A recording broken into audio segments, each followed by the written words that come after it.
Yeah, let's explore a little bit these transfers. Where are we going? So far, there was a lot of shaking and moving in the Premier League, but so far, what transfer looks promising and who's showing that they will be able to be the next revelation, or just based on a transfer? Because for me right now, I think Etike looks really good. Yeah. Ekitike. The only issue is that two of the three biggest profile signings of the summer, two of them have yet to actually really do anything. That being Eze and Isak. Isak just got there, so exactly. But like that is still like the biggest transfer of the summer, so it is kind of tough right now, kind of because Ekitike's hit the ground running faster than I figured that he would have. Yeah. Florian Wirtz is a little slow to pick up, but there's still something there. Everybody sort of expected him to immediately come in and make that difference, but luckily Ekitike did that for them. And yeah, I mean the 30 minutes or so that Eze was on for Arsenal, yeah, I mean he looked good, but there's still more to that. But we then have to just kind of theorize and say that Isak is probably still going to be first or second for the Golden Boot. You think? You think so? Yeah. Ekitike looks like he's going to for that too. But he's going to split. They're going to split those goals up, yeah. and with Isak being the center forward, what do you think Ekitike is going to drift left, and like he'll still probably score second most within that squad. But yes, I mean, and that's the issue as well, is that Ekitike's hit the ground running solidly. Yeah, he looks like a good center forward here. He got called to the national team in France too, and that's what I was saying. Yeah. So meaning Kolomowani's out, boys. Yeah, meaning that what are you guys gonna do without him? Right now, nothing can stop him if he has a great season. He's a tall motherfucker too, and it's wild. He's like Jack Skellington on the field. Too. Yeah, like that's crazy. Joao Pedro in Chelsea is also another one from Brighton. This guy is killing it over there. It was great. One guy that I like too, Bemo. Bemo has been so far. I think he's been doing great. The only thing that I hate is that Sesko is not performing how I wanted him to perform. So there's a lot of balls that are wasted when Bemo does these crosses. No one can.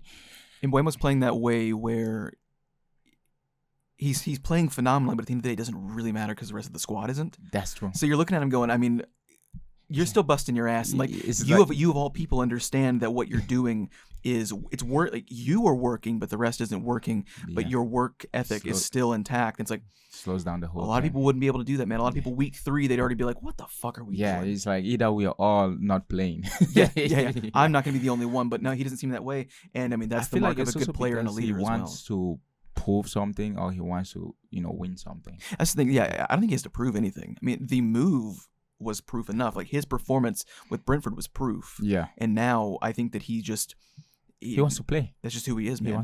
And you'd rather that kind of player than a Garnacho any day. Even if he's not as good a natural talent as that guy. You want the guy that whether the rest of the squad is in the fucking dumps, his work ethic and his output's not going to change. You need those guys to build those squads. It's the same thing that he did for the Cameroonian team this week. Yeah.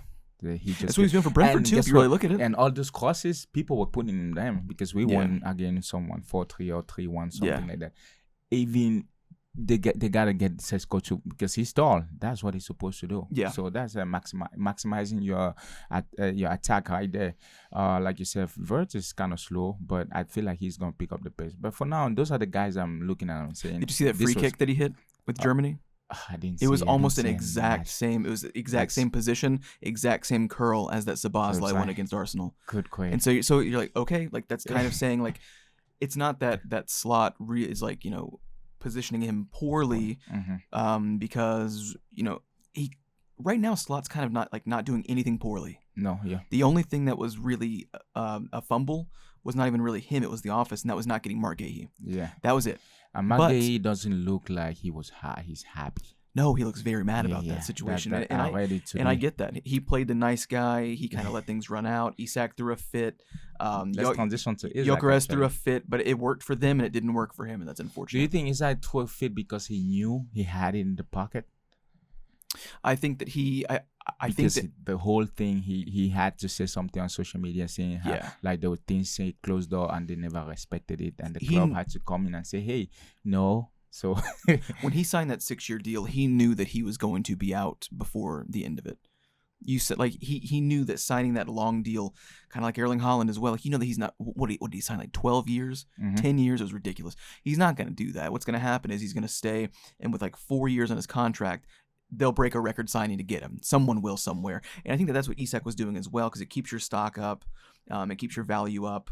But he knew that he wasn't going to stay at Newcastle for 6 years, and eventually someone was going to come around. And for that's him. a British record, the Premier League. I did not Yeah. even think they would pay that much for Isak, but I can say it because Isak is I consider him he has the attribute of a perfect striker for me right now. Yeah. Because he can carry the ball, he can dribble, he's precise, he's efficient, he passes. He just has it all instead of just being. He's got good pace, but he doesn't rely on it. Like he's not a speedster, so like the pace that he does have will likely not be deteriorating anytime soon, or his play style won't have to completely reshape like an Mbappe will have to, like Ronaldo had to, when it's so much a part of your forward-leading tendencies.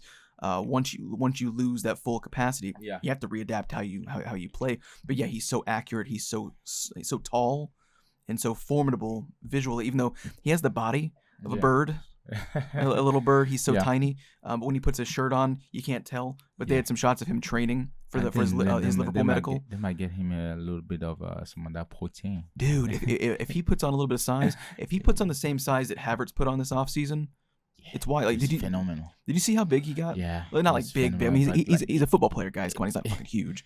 But you're he's like, huge son of a bitch. for. Yeah. Yeah. But I can see that happening at Liverpool. They're gonna get him right. They will.